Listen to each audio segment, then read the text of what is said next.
믿음을 따라 살기라는 제목으로 하나님 말씀 선포하겠습니다. 우리 신자가 뭐 하는 사람이냐라고 한마디로 정의하자면 믿음으로 살다가 믿음으로 죽는 사람이다라고 말할 수 있습니다.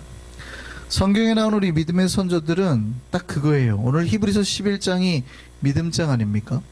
근데 다 이렇게 시작해. 믿음으로 누구는, 믿음으로 노아는, 믿음으로 에녹은, 믿음으로 아브라함은. 그러니까 이 사람들은 다 믿음으로 산 사람들이에요. 우리 믿음의 선조들이. 죽는 것도 이제 믿음을 따라 죽는 거죠. 그러니까 신자가 누구냐 그러면 믿음을 따라 사는 사람들, 믿음 따라 사는 사람들이에요. 그 믿음은 내가 가진 어떤 믿음, 무언가에 대한 확신이 아니라, 예를 들어서 그 믿음은 굉장히 주관적인 게 있을 수 있잖아요. 돈이 있으면 다 된다 라는 믿음이 어떤 사람 신념이 있을 수 있잖아요. 근데 그런 믿음이 아니라 돈이나 권력이나 뭐 세상에 대한 그런 어떤 확신이나 믿음이 아니라, 이 믿음은 뭐 당연히 하나님께 대한 믿음이겠죠. 그러니까 우리는 믿음으로 사는 사람이에요. 믿음을 따라 사는 사람. 그 믿음을 따라 산다는 것은 그 하나님, 지금 우리에게 말씀하시고 우리 안에서 역사하시는 그 살아계신 하나님을 믿는 겁니다. 이 믿음에는 사실은 어느 정도의 우리의 담보가 필요해요. 그러니까 사실은 믿음마다 우리가 다 믿는다고 하지만 믿음의 그 크기, 분량은 다 다르거든요. 우리가 그냥 말로 믿는다라고 해서 되는 건 아니고, 사실은 성경이 말하는 믿음이라고 하는 것은 우리의 목숨을 바칠 수 있을 만큼의 믿음인 겁니다. 왜냐하면 우리는 믿음을 따라 사는 거거든요. 그러니까 생명을 믿음으로 유지시킨다 이렇게 이해하셔도 돼요. 뒤에 보면 이제 믿음을 따라 죽는다 그랬잖아요. 그러면 믿음 때문에 우리 목숨을 바칠 수도 있다 이렇게 되는 거거든요. 그러니까 우리의 믿음의 크기는, 하나님이 원하시는 우리의 믿음의 크기는 항상 우리의 생명값이에요. 그러니까 믿음의 가치, 믿음을 우리가 뭐 주고 이렇게 할 때 거래의 값은 생명값이에요. 하나님이 우리를 그 믿음을 주기 위해서 누구 생명값을 거셨어요? 예수 그리스도예요. 그러니까 믿음을 사고 파는 기준인 생명값이에요. 우리가 하나님 앞에 믿는다라고 말할 때도 우리는 그냥 믿는다고 말하는 게 아니라 담보로 뭐를 설정하는 거예요? 우리의, 그렇죠, 생명을 설정하는 거예요.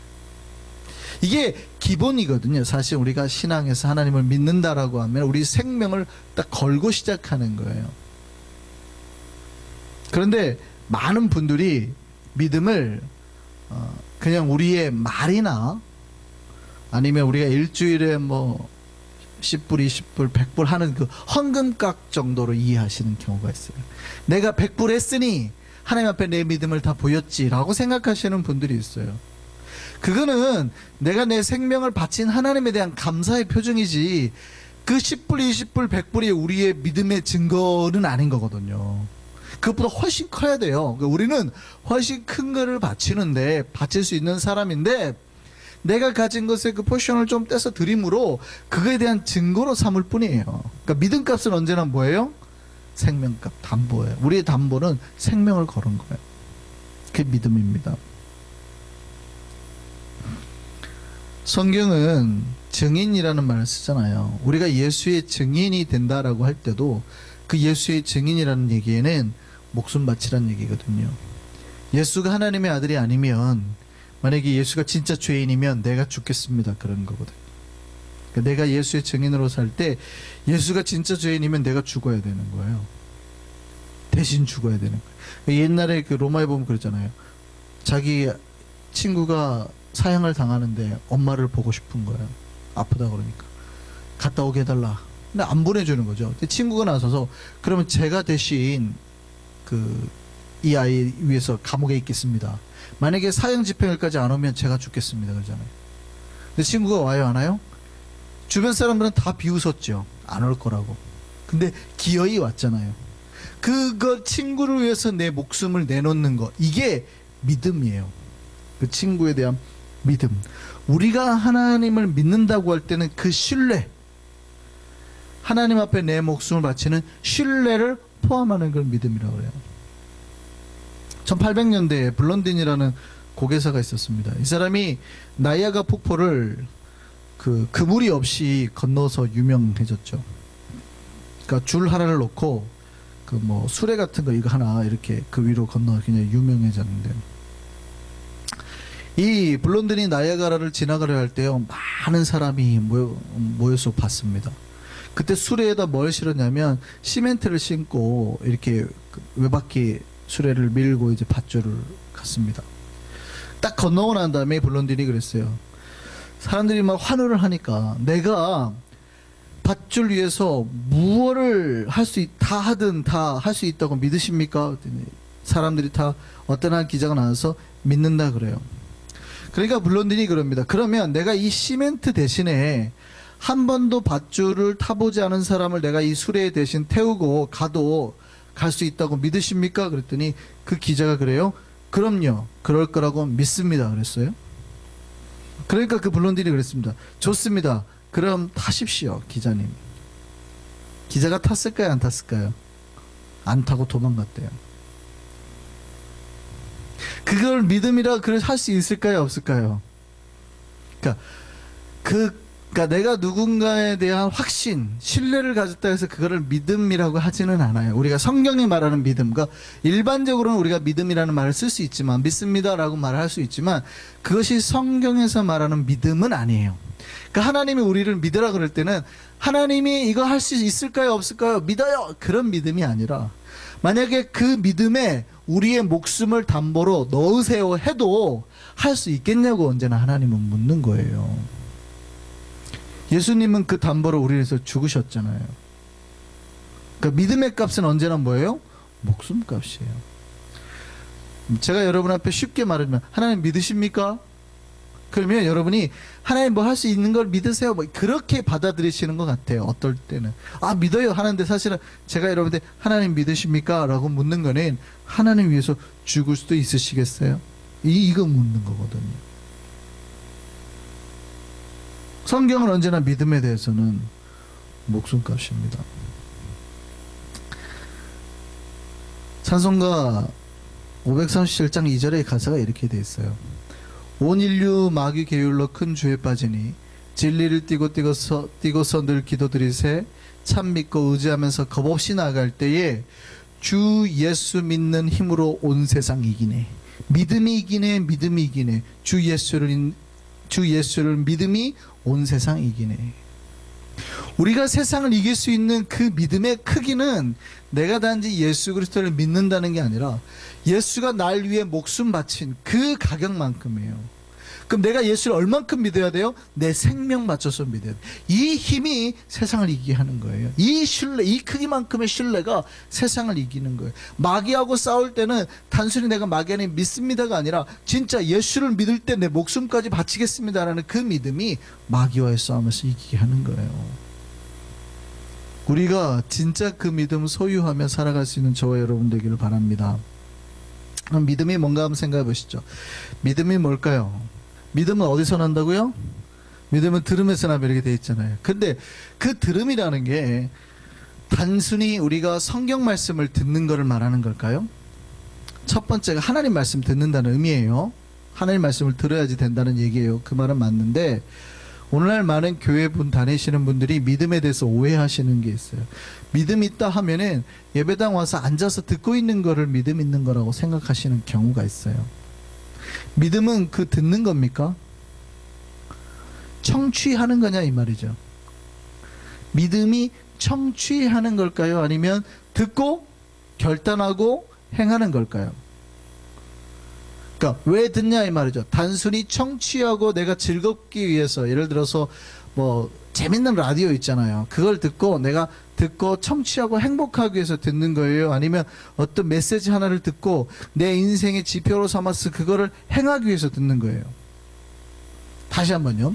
그러니까 라디오를 들으면서 웃고 즐겁게 하기 위해서요? 아니면 이 메시지를 통해서 지금 대장으로부터 미션, 임무를 수행해서 내 목숨을 바쳐서 나아가서 그 미션을 수행하기 위해서 듣는 거예요?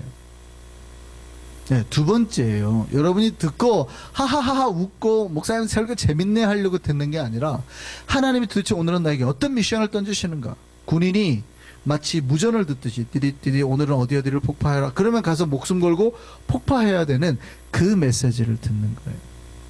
그게 사실은 말씀을 듣는 거예요. 그렇다면 믿음은 단순히 청취하는 게 아니죠.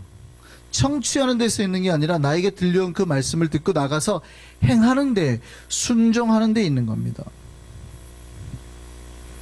특별히 맹목적인 순종이 아니라 그 나에게 들려준 메시지를 내 이성과 지성을 총동원해서 그 말하는 의미와 의도를 찾고 그 속에서 하나님의 진짜 선한 뜻을 찾아서 행하는 거예요.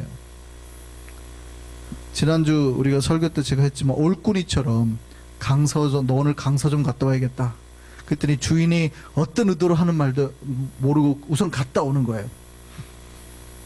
주인님 갔다 왔습니다. 이런 거예요.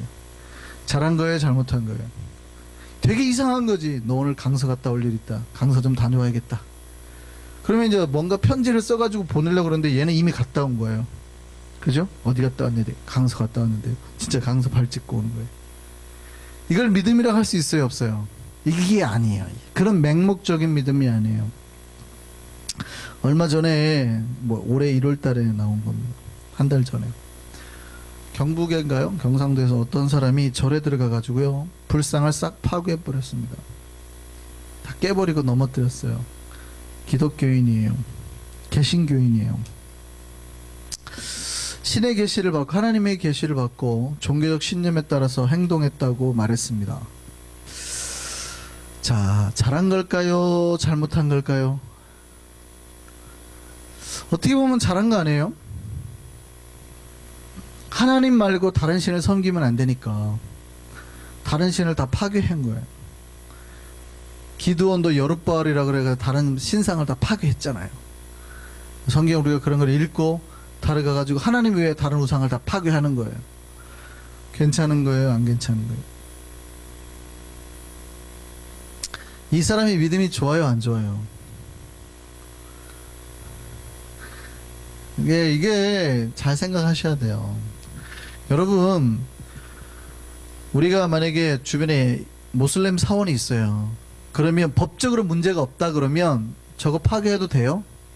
내가 해가지고 감옥에 가니까 안 하는 거예요? 감옥에 안 가고 만약에 아무 문제가 없다 하면은 파괴해도 돼요? 안 돼요? 법적인 문제 때문에 걸렸다고 치고 그럼 법적으로 아무 문제가 없으면 여러분 가서 파괴하실 거예요? 그러면 거기도 파괴하고 여기 KCS가 살려고 하는 저기 주이시 센터도 파괴해야죠. 걔네도 예수 안 믿어요. 걔네도 우리가 예수가 신이다 그러면 걔네는 막 화내잖아요. 왜 예수가 신이냐고. 모슬렘도 똑같거든요. 왜 예수가 신이냐고. 똑같은 사람들이에요. 똑같이 알라도 여호와고 거기가 믿는 것도 여호와예요. 그죠? 똑같아요. 그럼 만약에 우리가 모슬렘도 파괴하면 주의센터도 다 파괴하고 다녀야죠. 여기 있는 주의센터. 괜찮아요? 안 괜찮아요? 모슬렘 파괴하는 거는 좋은 거고 주의센터 파괴하면 크레이지한 거고 이런 건가요? 잘 못 배운 거예요. 목사님 왜 우상은 거짓이니까 파괴해도 돼야 되지 않습니까? 만약에 그러면 성경 말씀 만약에 그렇게 문자적으로 우리가 읽으려고 하신다 그러면 우상 숭배자를 죽여야죠. 접신하는 사람을 죽여야죠. 동성애하는 사람을 죽여야죠. 그럼 여러분 주변에 우상 숭배자나 여러분 어머니가 혹시 절에 다니시면 죽여야 돼요. 죽이실 거예요? 안 죽이면 이상하잖아요. 제대로 안 믿어도.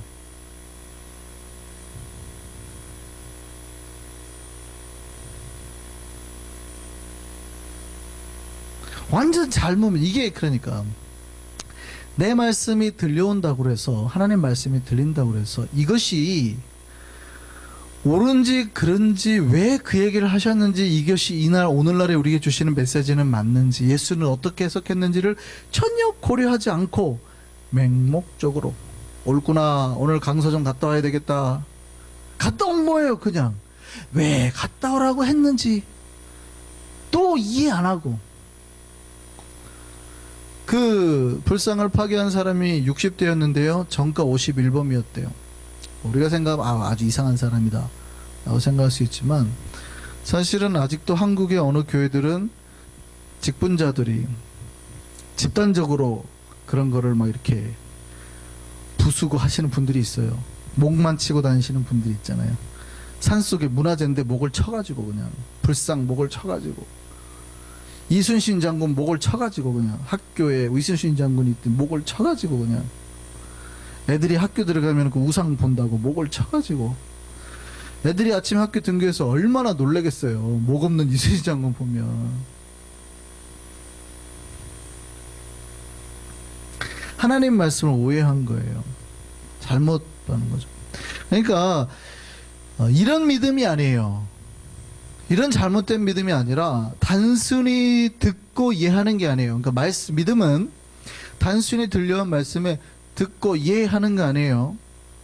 정말 이 상황이 그 하나님 말씀이 때와 상황에 가장 적절하게 부합되는 거예요. 어느 지역에 한 동굴이 있었는데 동굴 안에 샘물이 있대요. 근데 이 샘물을 마시면 영원히 죽지 않고 산대요. 그 소식을 들은 바보 세 명제가 이 샘물을 마시러 갔습니다. 대신에 조심해야 될 건 이 동굴 안에서는 절대 말을 하면 안 된대요. 가지고 바보 세 명제 중에서 큰 형이 동생들 너무 사랑해가지고 그게 떠올랐어요. 얘들아, 여기서 말하면 죽어. 알았지? 죽었대요. 그 둘째가 그걸 보고 그랬대요. 이거 봐, 말하면 죽는다잖아. 그래서 죽었대요. 그냥 막내가 굉장히 기뻤대요. 나는 살았다. 그러고 죽었대요. 그 사실을 들은 마을 이장이 애들이 셋이 안 들어오니까 마을 사람들하고 찾으러 갔대요. 이장이 그랬대요. 여러분, 여기서 말하면 죽습니다. 그래서 죽었대요. 그래서 마을 사람들이 모두 예. 여러분, 믿음이 자기에게 들려온 무언가를 듣고 대답하는 거, 아멘, 아멘, 그게 믿음이 아니에요. 한국 사람들이 굉장히 실수만 해요. 여러분 재밌는 부흥회 막 하면 이상한 말 하잖아요. 그래도 아멘 해요. 한국에 진짜 얼마나 그 사리분별을 못하는 신자들이 많으면, 어떤 목사가 그랬잖아요. 어떤 의미는 알겠지만 자기의 속옷을, 여자 속옷을 벗으라 하고, 벗으면 내 신도요, 아니면 사탄이요, 내 양이 아니고 이러잖아요. 근데도 아멘 한다고요. 제가 없는 얘기한 게 아니에요. 이게 심각한 거예요. 그러니까 정신들이 다들 큰일 났어요. 다들. 근데 그 말에 그냥 아멘. 그러니까 믿음이 나에게 들려온 이 말씀을 묵상하고 고뇌해서 내 삶에 진짜 무엇을 하나님이 나에게 원하는가를 고민하고 삶에서 이때가 이거 하면 되는지 안 되는지, 똑같은 말씀이 어떤 때는 되고 어떤 때는 안 돼요. 제가 말씀을 드렸잖아요. 여러분, 술 마시면 돼요, 안 돼요? 근데 여러분이 요리하다가 술 넣어가지고 알코올로 해갖고 먹는 요리, 그럼 먹으면 돼요, 안 돼요? 돼요. 근데 여러분 자꾸 술을 집에서 매일 자주 드시면 돼요, 안 돼요? 안 돼요. 물론 피곤해서 한 잔 드셨다고 그게 죄라는 뜻은 아니고, 여러분이 상습적으로 계속 자주 술을 드시는 거는 좀 문제가 있어요. 중독이 돼간다는 뜻은. 그러니까 어떤 것이 되냐 안 되냐가 아니라, 이 상황에 내가 진짜 하나님의 뜻대로 이것이 되냐 안 되냐를 분석하고 판단해야 되는 거예요. 근데 그거 하기 싫으니까, 목사님 술 마셔도 됩니까 안 됩니까? 답을 본인이 알까요 모를까요? 알고 물어보는 거예요. 다 알고 물어본다고요. 그럼 뭐라고 대답했어요? 안 된다고 하면 성경에 그러면 예수님도 이런 말을 한단 말이죠. 때와 상황에 적절하게. 바울은 어떨 때 진짜 위가 나쁜 디모데한테는 포도주를 좀 쓰라 그러잖아요. 그러니까 때에 맞는 누군가가 건강이나 여러 가지 마시면 마셔야지. 그것이 왜 그런 얘기를 했는가를 생각을 하라는 거예요. 생각을 하라는 거예요. 말씀을 맹목적으로 믿으면, 믿음은 내가 그냥 듣고 이해하는 게 아니에요. 맹목적으로 온전히 그 말씀을 듣고 그 말씀이 하나님께서 왜 하셨는가 깨닫고 그 된다 그러면 그 된다는 것에 내 목숨을 걸으라는 거예요. 내가 믿음이 확증되어지고 깨달아지고 이렇게 살아야 되는 것이 하나님 뜻이는구나 깨달아지면 그것에 목숨을 걸으라고요. 그 말씀에 무조건 목숨을 걸으라고요.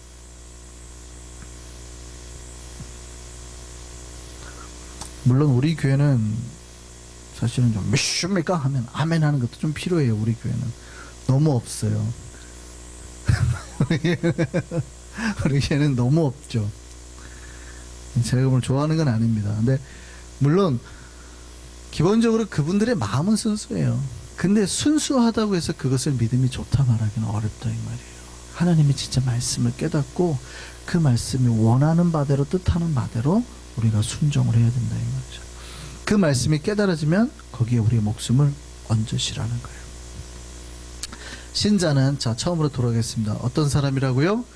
그 믿음을 따라 사는 자, 그 믿음을 따라서 사는 자예요. 그 살아간다는 말은 그 믿음을 표준으로 삼아서 믿음을 따라서 내 삶을 실른다는 거예요. 내가 그대로 행한다는 거죠. 똑같습니다. 믿음으로 죽는다는 말도 내가 믿음을 소유하고 죽는다는 말도 되지만 믿음을 지키기 위해서 순교한다는 말도 해당될 수 있습니다. 오늘 본문에 나오는 수많은 믿음의 선배들은 세상 사람들이 보지 못한 것들을 믿음으로 보았습니다. 그리고 자신이 가진 그 믿음을 따라서 살다가 죽었어요. 오늘 본문 13절이 그렇게 돼 있어요. 이 사람들은 다 앞에 뭐 쭉 이제 말하잖아요. 에녹은, 아벨은, 에녹은, 뭐 아브라함은, 사라는 쭉 말하다가 13절에 뭐라고 그래요? 이 사람들은 다 뭘 따라 죽었다고요? 믿음을 따라 죽었다고요.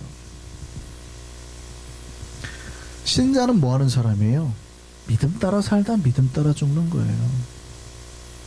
하나님이 말씀하셨어요. 복을 주겠다고. 근데 이 사람들을 자기 생전에 그 복을 봤어요? 안 봤어요?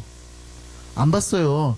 아브라함과 사라는 네 자손이 하늘의 별처럼 많아지리라 라는 약속을 자기 때에 못 봤다고요. 근데 보세요. 이 사람들은 다 믿음을 따라 죽었으며 약속을 받지 못하였으되, 그렇잖아요.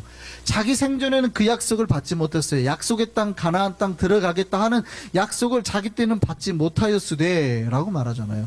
그런데도 그 자기는 믿음을 따라 살다 죽은 거예요. 이게 신자의 삶입니다. 신자. 물론 하나님이 내 때에 복을 안 주신다는 게 아니에요. 비록 내 때에 하나님의 복의 증거가 없어도 그 하나님을 믿고 따라가는 게 믿음이라는 거죠. 믿음은 그겁니다. 하나님 말씀 믿는 것. 나에게 들려온 그 하나님의 말씀에 따라서 내 인생까지 걸 만큼, 그 믿음을 따라 살다 죽을 만큼 그거에 거는 거예요. 여기서 맹목적인 믿음이 아니라 진리를 진짜 말하는 겁니다. 예수 그리스도를 따라 사는 그 믿음, 예수를 위해서 죽자 그러면 정말 순교할 수 있을 만큼의 믿음, 저와 여러분에게 그 믿음이 있기를 바랍니다.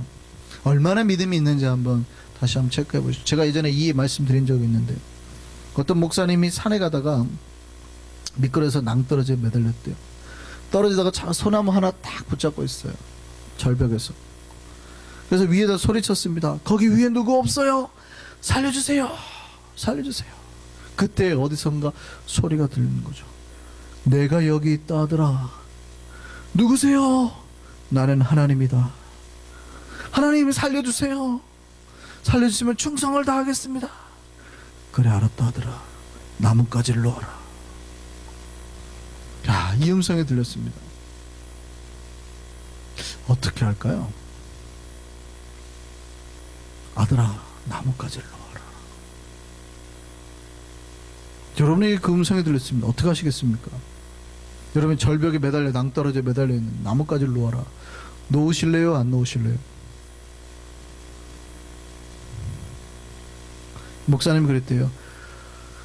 거기 누구 다른 분 안 계세요?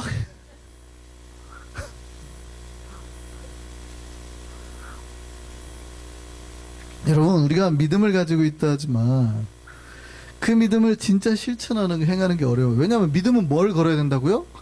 목숨을 걸어야 된다니까요. 그래서 믿음이 어려워요. 여러분, 믿음을 행하려 할 때 내 목숨 안 걸고 한 10불 정도 거는 거에는 내 믿음 잘 할 수 있어요. 그 정도는 부담이 하나도 안 되거든요. 근데 언젠가 여러분 자꾸 10불씩만 걸면 언젠가 하나님이 요런 상황이 오게 만듭니다. 낭떠러지로 탁 밀어가지고 소나무 하나 딱 붙잡게 만들어요. 그리고 뭐라 그래요? 거거 놔 할 때가 오거든요. 우리가 놓을 수 있을까요, 없을까요? 여러분 한번 생각해 보세요. 여러분 같으면 놓으실래요, 안 놓으실래요? 대답을 안 하시나? 아니, 놓으실래요, 안 놓으실래요? 그 음성이 진짜 하나님의 음성이라면 놓으실래요, 안 놓으실래요? 진짜 놓을 수 있어요? 믿음이 그거예요. 하나님 우리 앞뒤를 아시고 과거와 미래를 아시고 우리에게 가장 뭐가 좋은지를 다 보시잖아요. 그걸 믿는 거예요. 그 목사님이 절벽에 매달려 가지고 위에만 보니까 자기가 어디 있는지 몰라요. 알고 봤더니 땅바닥에서 30cm밖에 안 떨어져요. 1시간 동안 매달려 발발발발 떨면서 막 살려주세요. 하나님 보고 얼마나 안타까운지. 그 손을 놓아라. 그러면 살 텐데. 이걸 놔야 못 놔요? 못 놓더라는 거죠. 거기 누구 다른 사람 없어요? 이러면서 자기를 도와줄 다른 존재를 찾더라는 거예요. 하나님이 분명히 내가 너 하나님이고 내가 너를 도와주고 사랑하는 아들 하겠다고 했는데 못 믿고 다른 누구 없어요. 해버리더라는 거죠.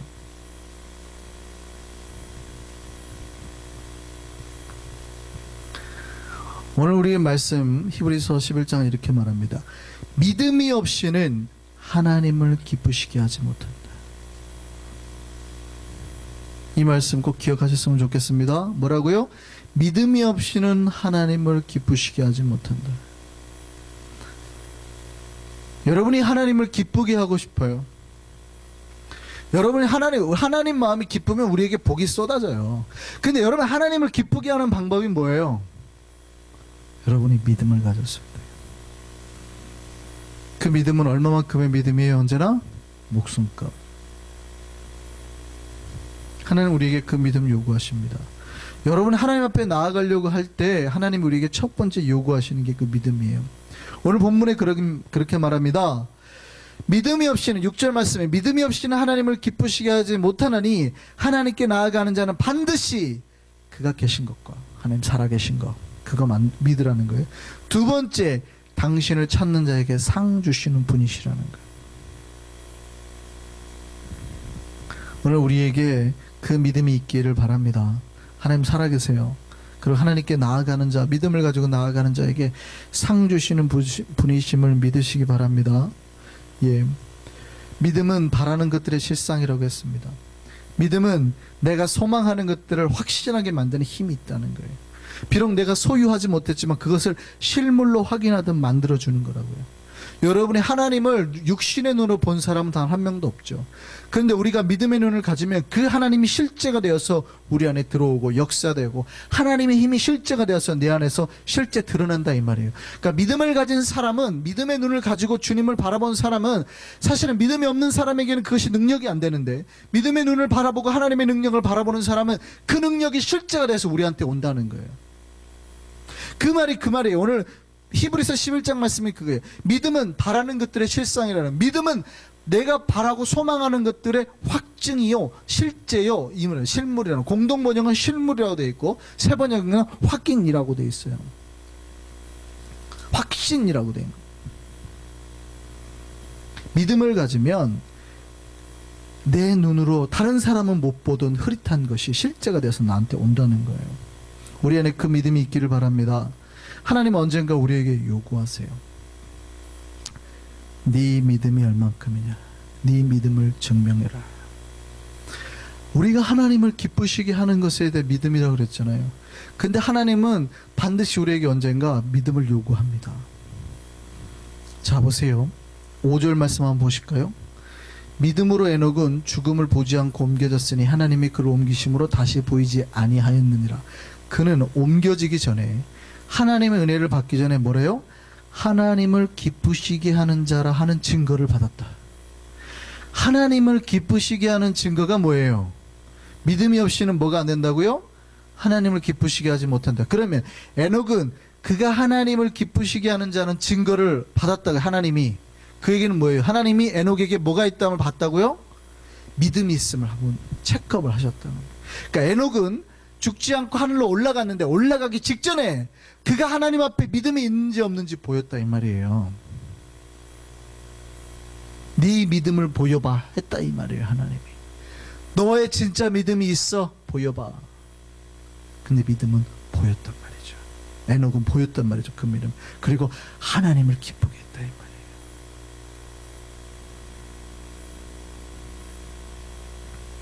언젠가 하나님이 우리에게 네 믿음이 뭐냐, 네 믿음이 얼만큼이냐, 네 믿음을 증명해봐라 말할 수 있습니다. 우리는 우리가 가진 이 믿음을 하나님 앞에 담대히 보일 수 있을까요? 우리는 하나님과 함께 나이아가라 폭포 위를 걸을 수 있을까요? 하나님 말씀에 정말 순종해서 내 삶을 살아가고 바칠 수 있을까요? 하나님의 명령이라면 내 목숨 그 줄도 놓을 수 있을까요? 언젠가 하나님께서 우리의 믿음 점검하실 겁니다. 그때 저는 정말 우리 한성의 백성들이 낙제가 아닌 모두 합격을 하시기를 소망합니다. 정말 주님을 기쁘시게 하기를 소망합니다. 주님을 기쁘시게 하는 게 뭐예요? 믿음이라니까요. 그 하나님을 기쁘게 할 만큼의 믿음을 주님 앞에 보이시기를 원합니다. 하나님은 그 믿음을 가지고 당신께 나오는 자에게 상을 주시는 거예요. 우리 모두 그 상을 누려 살기를 소망합니다. 기도하겠습니다.